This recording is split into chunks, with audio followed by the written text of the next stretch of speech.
إن الحمد لله أحمده وأستعينه وأستغفره وأستهديه وأشهد أن لا إله إلا الله وحده لا شريك له وأشهد أن سيدنا ومولانا محمدا عبده ورسوله أما بعد. اللہ تعالیٰ نے قرآن پاک میں ارشاد فرمایا لقد كان لكم في رسول الله أسوة حسنة کہ رسول اللہ صلی اللہ علیہ وسلم ہم سب کے لیے زندگی کے کسی بھی شعبے میں کسی بھی سچویشن میں ہمارے لیے رہنما ہیں، نمونہ ہیں، اور ان کی زندگی ہمارے لیے ایک رول ماڈل ہے۔ اب جو ہمارا آج کا موضوع ہے کہ ملکی معاشی استحکام سنت مطہرہ کی روشنی میں کیسے ممکن ہے، اس کے لیے کیا پالیسی ہے جو آپ صلی اللہ علیہ وسلم کی سنت ہمیں دیتی ہے۔ دیکھیے، اس سے پہلے ایک مثال میں عرض کروں گا تاکہ اگلی بات کا سمجھنا ہمارے لیے آسان رہے۔ اچانک کوئی بیمار ہو جاتا ہے تو اس کو 3 چیزوں کی ضرورت پڑتی ہے۔ سب سے پہلے تو اسے فرسٹ ایڈ چاہیے کہ اس وقت فوری طور پر ہم کیا علاج اس کا کر سکتے ہیں۔ پھر ڈاکٹر کے پاس جاتے ہیں تو ڈاکٹر سب سے جو عقل مند ڈاکٹر ہوتا ہے وہ یہ تلاش کرتا ہے کہ اس کو یہ مرض آیا کیوں ہے، اس کی وجہ کیا ہے۔ تو جب وہ اس کی وجہ تلاش کرتا ہے تو پھر وہ بتاتا ہے کہ یہ کام آئندہ اسے نہیں کرنے ہیں تاکہ اس کی بیماری بڑھے نہیں۔ تیسری بات، پھر ڈاکٹر اس کے لیے علاج تجویز کرتا ہے، دوا بتاتا ہے، خوراک بتاتا ہے کہ اب یہ کام کریں گے تو یہ اپنی بیماری کو جلدی کور کر لے گا۔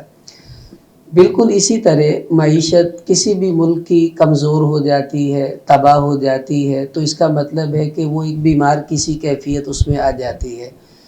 اب کسی بھی ملک کی معیشت میں جب عدم استحکام آتا ہے تو یوں سمجھ لیں کہ وہ بے ہوش ہو گئی ہے اور بیمار پڑ گئی ہے۔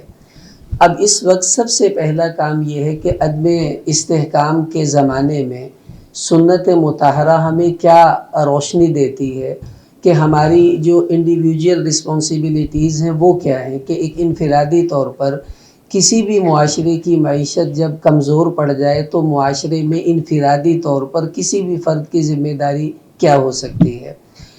نبی اکرم صلی اللہ علیہ وسلم نے صحیح بخاری میں حدیث ہے، ارشاد فرمایا کہ من لا یرحم لا یرحم، کہ جو کسی دوسرے پر رحم نہیں کرتا، اس کے لیے ایک اچھا جذبہ نرم گوشہ نہیں رکھتا ہے تو قیامت والے دن یہ آدمی اللہ پاک سے رحم کا مستحق نہیں ہو سکتا ہے۔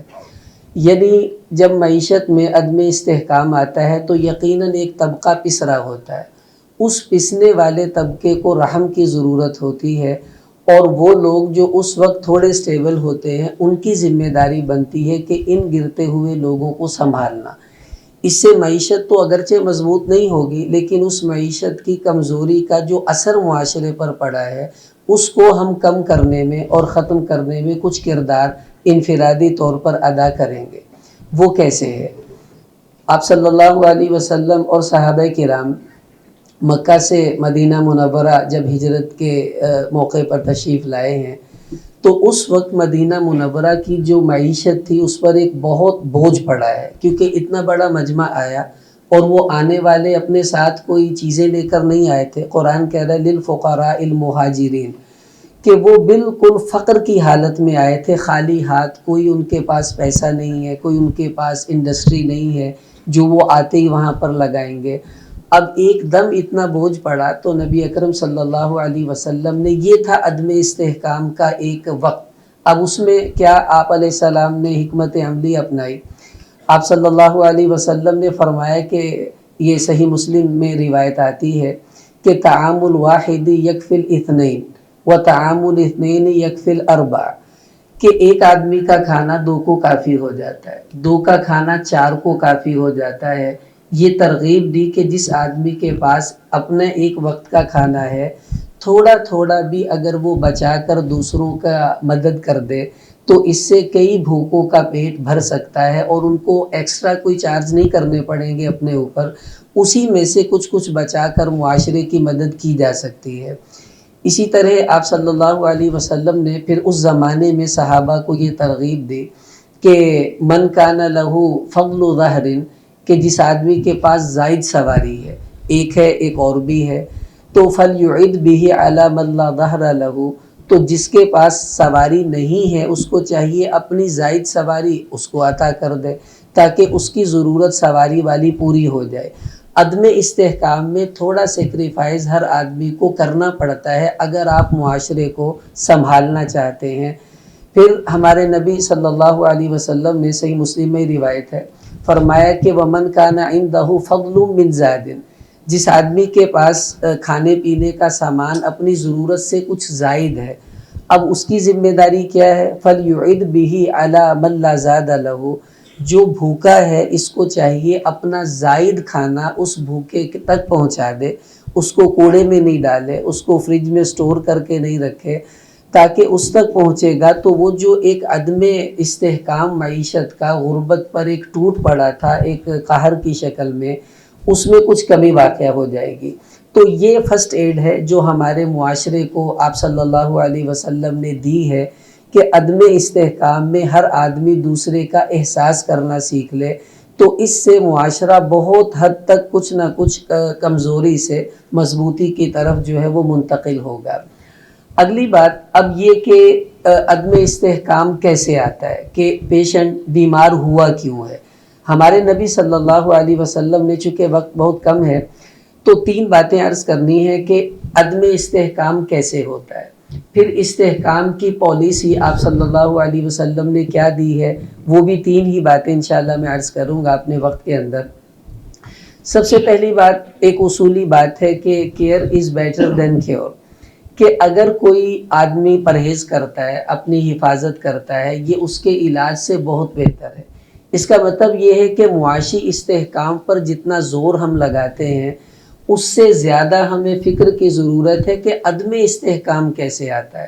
اگر ہم عدم استحکام کے دروازوں کو بند کر دیں تو معاشی استحکام خود بخود ہو جائے گا۔ ایک آدمی بد پرہیزی چھوڑ دیتا ہے تو وہ دوائی نہیں بھی لے رہا ہوتا تو آدھا ٹھیک تو وہ اپنے پرہیز سے ہی ہو جاتا ہے۔ اب عدم استحکام میں 3 چیزیں جو بڑی اہم ہیں آپ صلی اللہ علیہ وسلم نے وہ ہمیں بتائیں۔ سنن ترمذی میں ایک روایت ہے، آپ صلی اللہ علیہ وسلم نے فرمایا کہ لا يحتکر الا خاطئ، کہ یہ جو ذخیرہ اندوزی ہے یہ کوئی غلط آدمی، گناہگار آدمی ہی کر سکتا ہے، ایک اچھا انسان کبھی بھی ذخیرہ اندوزی نہیں کرتا ہے۔ کیوں یہ فرمایا؟ اس لیے کہ ذخیرہ اندوزی کسی بھی ملک کی معیشت کو تباہ کر دیتی ہے۔ آپ دیکھیں پچھلے دنوں ہمارے ملک میں ڈالر بہت اوپر جا رہا تھا، وجہ کیا تھی کہ مارکیٹ میں نہیں ہے لیکن سٹاک میں بہت پڑا ہوا تھا، اور جب تھوڑی سختی ہوئی وہ ڈالر مارکیٹ میں آیا، ایک دم ڈالر کا ریٹ نیچے آ گیا۔ تو معاشی عدم استحکام کی بنیادی وجہ، بہت بڑی وجہ وہ یہی ہے کہ لوگ ذخیرہ اندوزی میں مبتلا ہو جاتے ہیں۔ چینی مارکیٹ میں نہیں ہے، حالانکہ ہے لیکن مارکیٹ میں نہیں آئے گی، اس کا ریٹ بڑھے گا، مہنگائی ہوگی، اور یہ عدم استحکام کا ایک دروازہ تھا جسے رسول اللہ صلی اللہ علیہ وسلم نے یہ کہہ کر بند فرمایا کہ گناہگار آدمی ہی یہ ذخیرہ اندوزی کرتا ہے، نیک آدمی، اچھا انسان جس کے دل میں درد ہوگا کسی بھی انسان کا، وہ کبھی ایسا عمل کرنے کو تیار نہیں ہوگا۔ اب اس پر سوچنا چاہیے حکومتی ذمہ داران کو کہ جہاں جہاں کہیں بھی اشیاء کی، پیسے کی، سونے کی ذخیرہ اندوزی ہوگی تو یقیناً ان کا جو معیار ہے معاشرے میں، ریٹ اس کا جو ہے وہ تو بہت بڑھ جائے گا، اور قلت کی وجہ سے لوگ بھی پریشان ہوں گے، اور معیشت میں عدم استحکام اسی ذخیرہ اندوزی سے پیدا ہوتا ہے، اور آپ صلی اللہ علیہ وسلم نے اس دروازے کو بند کر دیا یہ کہہ کر کے اچھے انسان کا یہ کام نہیں ہے۔ دوسری وجہ جو کسی بھی معیشت کو غیر مستحکم کرتی ہے وہ نوپلی ہے کہ آپ اپنی اجارہ داری قائم کریں، کہ کچھ فیکٹری والے مل جائیں یا کچھ مل آنرز مل کر اپنا کوئی الگ سٹیٹس بنا لیں کہ بھئی ہم تو یہ ریٹ نکالیں گے، اور وہ چیز اپنی مرضی سے مارکیٹ میں لائیں گے۔ اسلام اس چیز کو بالکل پسند نہیں کرتا۔ صحیح بخاری میں روایت ہے، آپ صلی اللہ علیہ وسلم نے ارشاد فرمایا وَلَا يَبِيعُ حَاضِرٌ لِبَادٍ، کہ کوئی شہر کا آدمی کسی گاؤں والے آدمی سے ایسی بے نہ کرے کہ اس کا سارا مال سٹاک کر کے اپنے سٹور میں لے جائے، اور پھر اسے مارکیٹ میں نہیں لاتا ہے۔ اب جب نہیں ہے مارکیٹ میں تو ظاہر ہے اس کی طلب بڑھے گی، جب طلب بڑھے گی تو وہ ریٹ خود بخود بڑھ جائے گا، اور اس طرح معیشت جو ہے غیر مستحکم ہو جاتی ہے۔ وہی چیز جو کل آپ کو 10 روپے کی مل رہی تھی، اس آدمی کی اجارہ داری کی وجہ سے کہ میرے پاس ہے بس میں جو مرضی ریٹ لگاؤں گا، وہی چیز کل کو 13 کی مل رہی ہے، 15 کی مل رہی ہے، اور نبی کریم صلی اللہ علیہ وسلم نے اس اجارہ داری والے دروازے کو بند کیا۔ اب اس پر حکومتی ذمہ داران کو غور کرنا چاہیے کہ کہاں بھی اجارہ داری اگر قائم کرنے کی کوشش کی جا رہی ہے، اس کا مطلب ہے یہ لوگ ہماری ملکی معیشت کو غیر مستحکم کرنے کی کوشش کر رہے ہیں، یہ پنکچر کر رہے ہیں ہمارے معیشت کی گاڑی کو۔ ان پر تھوڑا کنٹرول کرنا یہ بہت بڑی ایک ضرورت ہے وقت کی، جس پر توجہ کی ضرورت ہے۔ تیسری چیز جو آپ صلی اللہ علیہ وسلم کی سنت مطہرہ سے ہمیں راستہ ملتا ہے معیشت کے غیر مستحکم ہونے کا، وہ تو اللہ تعالیٰ نے قرآن میں بھی اس کو کھل کر بیان کیا، اور آپ صلی اللہ علیہ وسلم نے بھی اس پر بہت سختی سے نوٹس لیا ہے، وہ ہے معاشرے میں سودی نظام کا موجود ہونا۔ کیوں؟ اس کے 3 بڑے نقصانات ہیں جو اللہ تعالیٰ نے خود قرآن میں بھی بیان فرمائے۔ سب سے پہلا نقصان سودی نظام کا کیا ہے؟ اللہ پاک فرما رہے یمحق اللہ الربا، تباہی لے کر آتا ہے، کیونکہ اللہ نے سود کو تباہ کرنے کا اعلان کر لیا ہے۔ دوسرا فَأْذَنُوا بِحَرْبٍ مِّنَ اللَّهِ وَرَسُولِهِ، کہ اس نظام کی اللہ اور اس کے رسول صلی اللہ علیہ وسلم سے کھلی جنگ ہے۔ ہم مسلمان ہیں، ہمارا تو یقین ہے کہ دنیا کا سارا نظام اللہ پاک کے ہاتھ میں ہے، برے حالات بھی اللہ اپنی قدرت سے لاتے ہیں ہمارے امتحان کے لیے۔ تو جس نظام سے اللہ اور اس کے نبی کی جنگ ہوگی، جب وہ نظام ہماری معیشت میں رائج ہوگا تو آپ بتائیں وہ معیشت کیسے اسٹیبل ہو سکتی ہے؟ بالکل نہیں ہو سکتی، کیونکہ اللہ کے مقابلے میں آپ جتنا مرضی مضبوط نظام لے کر آ جائیں، جب اس کی منشا کے خلاف ہوگا تو کبھی بھی یہ نظام چلنے کا نہیں ہے۔ رسول اللہ صلی اللہ علیہ وسلم نے اس سسٹم کو چینج کرنے کا راستہ بھی دیا ہے، ترغیب بھی دی ہے۔ صحیح بخاری میں حدیث ہے، ایک صحابی آپ صلی اللہ علیہ وسلم کی خدمت میں آئے، کھجوریں لے کر آئے تھے، تو حضور علیہ السلام نے فرمایا کہ یہ کھجور تو تمہارے علاقے کی نہیں لگتی ہے، وہ کہیں باہر سے آئے تھے۔ انہوں نے کہا جی ہاں میرے علاقے کی نہیں ہے، میں وہاں سے پرانی کھجور لایا تھا، مثلا 2 کلو کھجور لایا تھا، اور وہ 2 کلو پرانی کھجور دے کر میں نے 1 کلو تازہ کھجور یہاں سے خریدی ہے، وہ آپ کی خدمت میں لایا ہوں۔ تو حدیث میں جو لفظ ہے وہ بہت غور طلب ہے۔ جب کوئی بہت بڑا نقصان ہمارا بچہ کرتا ہے تو ہم 2 چیزیں فوری کرتے، ایک ہماری فزیکل کچھ چینجنگ ہوتی ہے، ایک ہمارے لہجے میں تبدیلی آ جاتی ہے۔ تو آپ صلی اللہ علیہ وسلم نے فرمایا اوہ عین الربا، ارے یہ کیا نقصان کیا، یہ تو تم نے سیدھا سیدھا سود کا معاملہ کر دیا، یعنی وہ کام کر دیا جس پر اللہ کی جنگ کا وعدہ ہے، تباہی کا وعدہ ہے، یہ تمہیں نہیں کرنا تھا۔ وہ بھی گھبرا گئے، کہا یا رسول اللہ اب مجھے کیا کرنا ہے؟ تو آپ صلی اللہ علیہ وسلم نے اس کا حل بتایا کہ تم ایسا کرو، واپس جاؤ، کھجور دے کے اپنی کھجور لے لو، جو اپنی کھجور ہے 2 کلو وہ دے کر مثلا 1 روپے میں وہ فروخت کر دو، 1 روپیہ لے لو، اس 1 روپے کی یہ تازہ والی 1 کلو کھجور خرید لو۔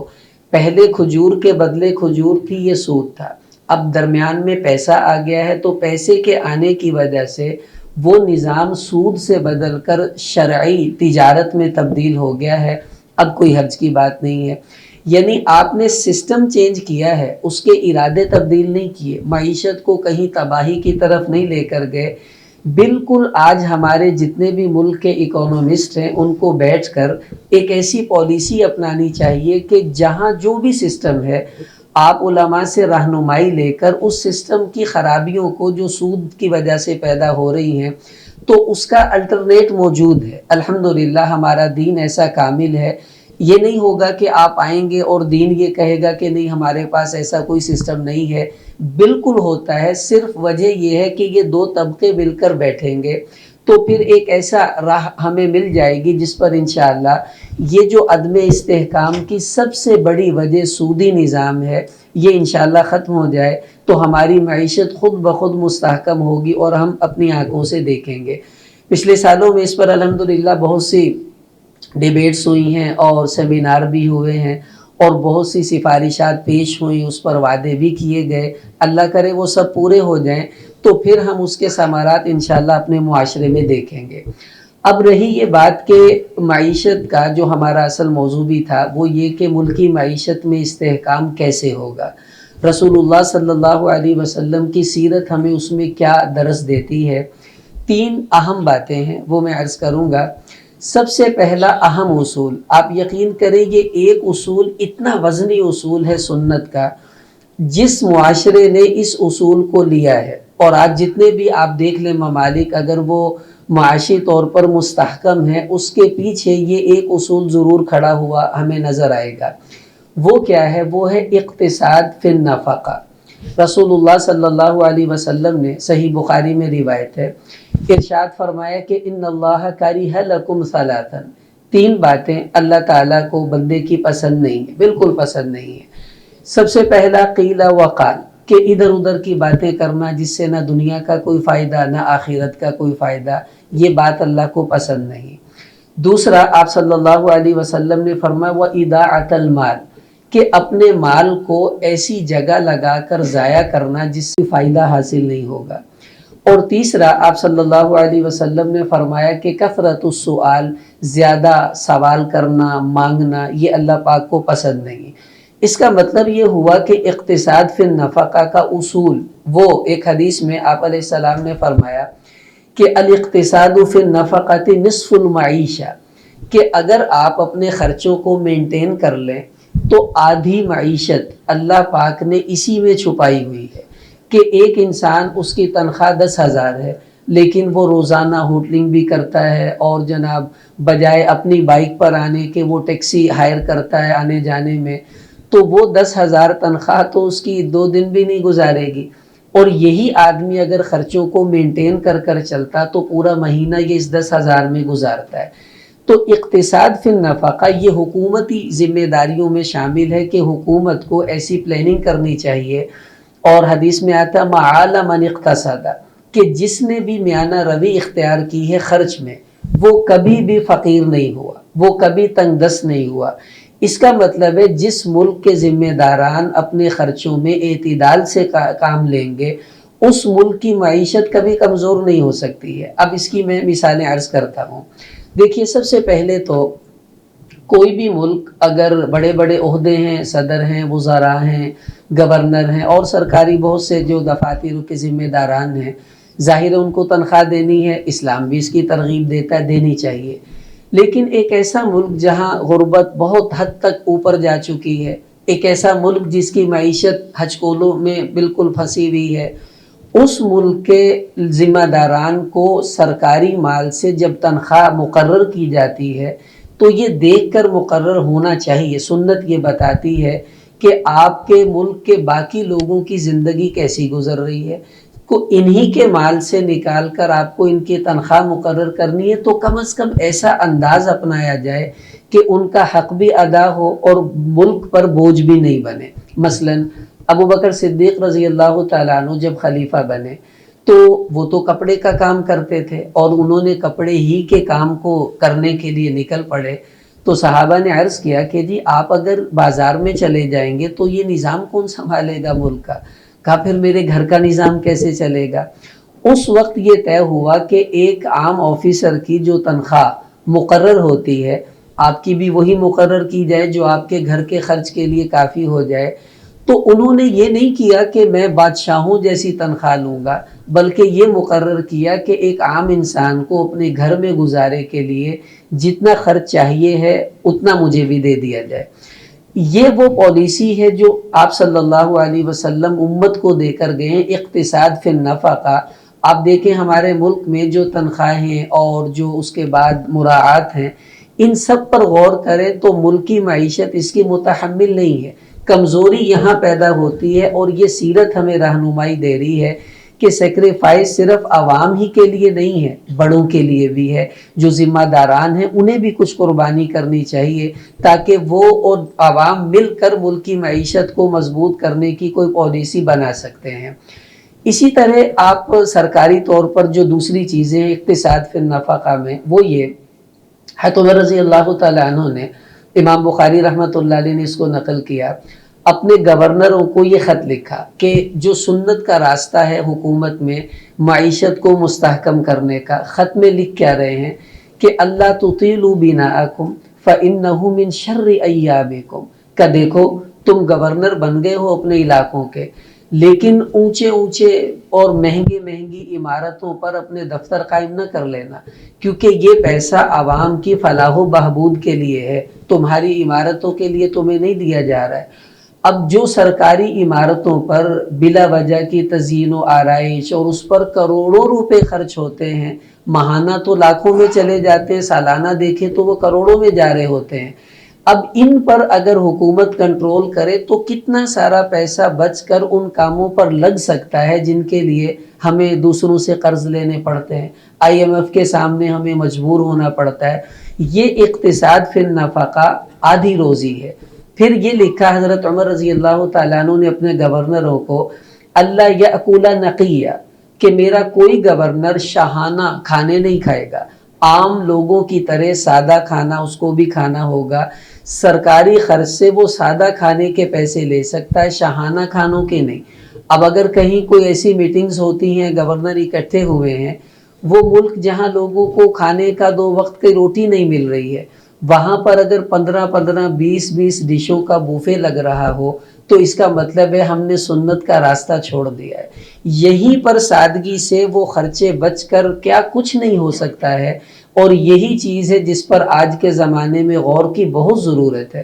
پھر یہ فرمایا اللہ یرکب برزونا، میرا کوئی گورنر مہنگی سواری استعمال نہیں کرے گا، سرکاری خرچ سے جو ایک عام آدمی کی سواری ہوتی ہے وہ اسی کو استعمال کرے۔ اب کتنی عجیب بات ہے کہ ایک عام آفیسر جس کا کوئی اتنا زیادہ کام بھی نہیں ہے، لیکن وہ کروڑوں کی گاڑی لے کر اگر گھوم رہا ہے اور اس ملک کے عام نوجوان کو نوکری بھی میسر نہیں ہے۔ میں اچھی طرح یاد ہے، ہم اس وقت کالج پڑھتے تھے، 98-7 کی بات ہے، گریجویشن میں تھے ہم لوگ، تو ایک فلڈ لائٹ ٹورنامنٹ تھا، رات کو ہم وہاں گئے تو ادھر بھوک لگی تو ایک برگر کھانے کے لیے گئے، تو جو برگر بنا رہا تھا وہ انگلش بھی بول رہا تھا، تو میں نے اس سے کہا کہ آپ تو پڑھے لکھے لگتے ہیں، کہنے لگا جی میں MSc فزکس ہوں۔ میں نے کہا تو پھر آپ یہاں برگر کیوں بیچ رہے ہو بھائی؟ کہنے لگا جی میرے پاس نوکری کے لیے رشوت دینے کی پیسے نہیں ہیں، تو گھر تو چلانا ہی ہے نا، دن میں ٹیوشن پڑھاتا ہوں، رات کو برگر بیچتا ہوں۔ تو جب یہ حالات ملک کے چل رہے ہوں، وہاں ایک آفیسر 2 کروڑ کی گاڑیاں لے کر گھومے گا، اس کا مطلب یہ ہوا وہ جو سنت ہمیں ایک راستہ دے رہی تھی اقتصاد فی النفقہ کا، وہ ہم سے چھوٹ گیا ہے، جس کی وجہ سے ہمارا ملک کبھی بھی معاشی طور پر آج تک مستحکم نہیں ہو پایا۔ اس پر ضرورت ہے کام کرنے کی۔ دوسری بات جو سنت نے ہمیں دی ہے وہ یہ ہے کہ ہم ایک معاشی ملک ہیں، اور ہماری ملک کا جو اکثر انحصار معیشت کا وہ زراعت پر ہے۔ اب زرعی ملک ہونے کے ناطے کم از کم ہمیں اتنا تو مستحکم ہونا چاہیے کہ ہمیں اپنے کھانے کی چیزیں امپورٹ نہیں کرنی چاہیے، یہیں سے ایسا نظام بننا چاہیے جس پر ہمارے ملک کا پورا زراعت کا نظام مضبوط ہو اور معیشت کھڑی ہو سکتی ہے۔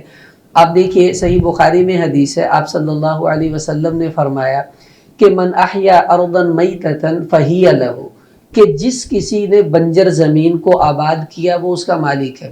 یہ پالیسی جب اپنائی تو کتنے لوگوں نے بنجر زمینوں پر محنت کی، اس سے پیداوار ہوئی، مارکیٹ میں چیزیں آئیں، لوگوں کو روزگار ملا، لوگوں کو کھانے کی اشیاء مہیا ہوئی، اور وہ ملک لہلہاتا ہوا بنے گا، اور آکسیجن کی کمی اور یہ سب پولیوشن وغیرہ سب ختم ہو جائیں گی۔ تو ہمارے ملک کا کتنا حصہ ہے جو اس وقت بھی بنجر پڑا ہوا ہے، اور اگر حکومت اس پر توجہ دے، آپ صلی اللہ علیہ وسلم کی اس سنت پر عمل کرتے ہوئے کہ کسانوں کو آسان قرضے فراہم کیے جائیں، حکومت ان کو بیج دے کر انہی سے وہ فصل خریدے اور یہ لوگ کام کریں، ایک تو بنجر ملک جو ہے وہ سرسبز و شاداب ہوگا، مارکیٹ میں چیزیں آئیں گی، اور ہم زرعی طور پر اتنے مستحکم ہو جائیں گے کہ ہمیں کوئی چیز باہر سے منگوانی نہیں پڑے گی۔ ایک دفعہ ایک صحابی ہیں بلال بن حارث رضی اللہ عنہ، ان کو آپ صلی اللہ علیہ وسلم نے بہت ساری بنجر زمین دی آباد کرنے کے لیے۔ یہ بزی تھے, نہیں کر پائے, تھوڑا سا حصہ آباد کیا, باقی خالی رہا. تو حضرت عمر رضی اللہ تعالیٰ عنہ کا جب زمانہ آیا تو انہوں نے بلایا اور بلا کر کہا, دیکھو بلال, تمہیں یہ زمین آپ صلی اللہ علیہ وسلم نے آباد کرنے کے لیے دی تھی, خالی رکھنے کے لیے نہیں. تم سے جتنی سنبھالی جاتی ہے رکھ لو, باقی واپس کرو. انہوں نے کہا ٹھیک ہے. جو زمین واپس کی حضرت عمر رضی اللہ تعالیٰ عنہ نے وہ باقی مسلمانوں میں تقسیم کی, اس شرط پر کہ تم اس کو آباد کرو گے. تو وہ پورا حصہ جب آباد ہوا تو مارکیٹ میں کتنی سبزیاں, کتنے پھل آئے, کتنے لوگوں کو روزگار ملا. یہ وہ پالیسی ہے سنت کی جو آج ہمارے ملک کو اپنانے کی ضرورت ہے, کہ ہم پوری دنیا میں جانے جاتے ہیں کہ پاکستان ایک زرعی ملک ہے, لیکن ہماری زراعت اتنی کمزور ہو چکی ہے کہ ہم باہر سے چیزیں منگوا رہے ہیں کھانے کی. اس سے پتہ چلا کہ معیشت کا استحکام کم از کم ان وسائل کو بروئے کار لے آئے جو ہمارے پاس ہیں, تو یہ بھی کافی ہو سکتے ہیں. تیسری چیز جو سنت مطہرہ ہمیں دیتی ہے وہ یہ کہ چھوٹے کاروبار, اسمال انڈسٹریز کو عام کرنا چاہیے. یہ اللہ پاک کی منشا بھی ہے, رسول اللہ صلی اللہ علیہ وسلم کی سیرت بھی ہے. مثلا حدیث میں آتا ہے, آپ صلی اللہ علیہ وسلم نے ارشاد فرمایا کہ ان اللہ یحب ان یرا العبد محترفا, اللہ تعالیٰ ہر بندے کو چاہتے ہیں کہ وہ کسی ہنر میں لگا ہوا ہو, یعنی ہنرمند انسان اللہ پاک کو پسند ہے. تو ہر مومن اپنی صلاحیتوں کو بروئے کار لائے تاکہ اس کی وجہ سے ملک کی معیشت استحکام کی طرف مڑے. مثلا آپ صلی اللہ علیہ وسلم کے پاس سنن نسائی میں حدیث ہے, ایک انصاری آئے, انہوں نے کہا یا رسول اللہ میرے حالات اچھے نہیں ہیں, میری کچھ مدد فرمائیے. تو اب دیکھیں سنت یہ بتاتی ہے کہ آپ اپنے معاشرے کو مانگنے والا نہیں, کام کر کر کمانے والا بنائیں. حضور علیہ السلام نے اس سے پوچھا لکا فی بیتی کا شیء, گھر میں کچھ ہے تمہارے پاس, کوئی ایسٹس ہوں؟ کہ یا رسول اللہ ایک پیالہ ہے اور ایک کمبل ہے اور کچھ نہیں ہے. فرمایا لے آؤ. وہ لے آیا. تو حضور علیہ السلام نے بازار میں اس کی بولی لگائی, من یشتری ہذین, بھائی کون خریدے گا دو چیزیں؟ ایک نے کہا میں 1 درہم میں خریدتا ہوں. آپ نے فرمایا نہیں, کوئی زیادہ دے. تو 2 یا 3 درہم میں آپ نے وہ فروخت کی اور 1 درہم اس کو دیا, کہا اپنے گھر کے لیے کھانا گھر دے کر آؤ. دوسرا درہم دیا, فرمایا بازار سے کلہاڑی لے کر آؤ. آپ نے اپنے ہاتھ سے لکڑی لگائی, اس کے کندھے پر ہاتھ مار کر فرمایا اذهب فاحتطب, چلو اب جنگل سے لکڑیاں کاٹو, بازار میں لا کر بیچو, 15 دن میں تمہیں دیکھوں نہیں ادھر, کام میں جٹ جاؤ.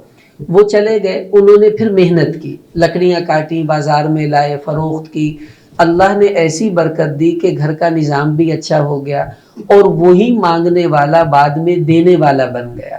اب یہ اگر بڑی بڑی انڈسٹری حکومت قائم نہیں کر پاتی, وسائل نہیں ہیں, تو جو اسمال انڈسٹریز کا ماحول ہے کم از کم اس کو ترویج دینی چاہیے. اس کا طریقہ حکومت نوجوانوں کے لیے آسان قرضے مہیا کرے, حکومت ان کو ایسے مواقع دے جس میں وہ اپنی صلاحیتوں کو بروئے کار لا کر اپنے ملک کی معیشت کو مستحکم کر سکیں. اور یہ چیز ہمیں ان ممالک سے سیکھنی چاہیے جو ہم سے بعد میں آزاد ہوئے لیکن معاشی طور پر وہ ہم سے بہت آگے ہیں. وجہ کہ انہوں نے مل کر ایک ایسی پالیسی بنائی ہے جس کی وجہ سے حکومت اور عوام دونوں اپنے ملک کی معیشت کے لیے سرگرم نظر آتے ہیں, اور یہ اس وقت کی ہماری بڑی اہم ضرورتیں ہیں. آخر میں ہمارے ڈاکٹر صاحب جنہوں نے وہاں ہماری انفرادی مجلس میں بھی بڑی خوبصورت باتیں ارشاد فرمائیں, ان کی جو سوچ ہے وہ بھی آخر میں کوٹ کرتا جاؤں. ان کی سوچ یہ ہے کہ سب ایک ہو جائیں اور سب مل کر کوئی ایسا طریقہ ہو کہ ہم ایک ہی پلیٹ فارم پر نظر آ جائیں. بالکل اسی طرح ہماری بھی یہ درخواست ہے کہ یہ وقت کی اہم ضرورت ہے کہ اگر ہم سب مل کر ایک ذہن ہو جائیں, ہماری سیاسی جماعتیں اپنے اختلافات کو ختم کریں, ہماری مذہبی جماعتیں اپنی فروعی اختلافات کو ختم کر دیں, اور ہمارا عام معاشرہ جو لسانی صوبائی تعصبات میں گھرا ہوا ہے وہ ان اختلافات کو ختم کر دے, پھر ہی سوچ پیدا ہوگی بھائی ملک کو ترقی کیسے دینی. ہماری سوچ تو انہی چیزوں میں لگی ہوئی ہے. تو اگر یہ ختم ہو جائیں تو انشاءاللہ پھر ہمارے ملک کی معیشت کی طرف سوچنے کے لیے ہم سب کو وقت ملے گا. اور سنت نے جو راستہ ہمیں دیا ہے انشاءاللہ اس پر چل کر یہ سارے کے سارے معاملات حل ہو سکتے ہیں۔ وقت پورا ہو گیا، اللہ تعالی ہم سب کو ان باتوں پر عمل کی توفیق دے، اور یہ سنت کا راستہ اگر اپنا لیا جائے تو انشاءاللہ پھر دیکھیں چند ہی لمحوں میں یعنی عرصوں کے بعد ہمارے ملک کی معیشت میں وہ استحکام ہوگا جو ہم دیکھنا چاہتے ہیں۔ اللہ کرے ہم اپنی آنکھوں سے وہ دیکھیں۔ ان تمام باتوں پر میں آپ حضرات کا بھی مشکور ہوں، انتظامیہ کا بھی، انہوں نے جو کلمات کہنے کا ہمیں موقع دیا۔ وآخر دعوانا ان الحمدللہ رب العالمین۔